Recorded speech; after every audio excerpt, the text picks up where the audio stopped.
sasa kwa wakati ama hata kwa wakati uzidi tu kidogo, usiwe zile tuseme ule sana ukawa na nili tuseme too much. Na cha kwanza tukizungumzia kwa naniliu kwa mazingira tuseme wazazi wawe karibu na watoto sana, kwamba mzazi hata kama mzazi ukiishi katika maisha duni,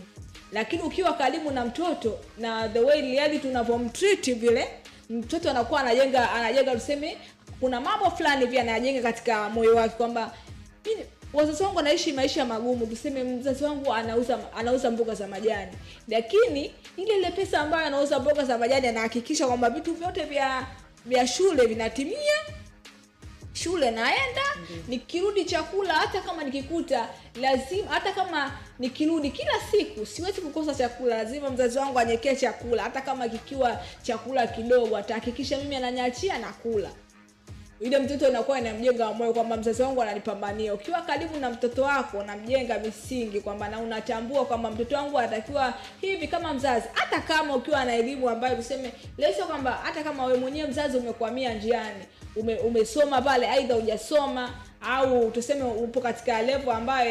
ya tuseme ya elimu, tuseme elimu changa.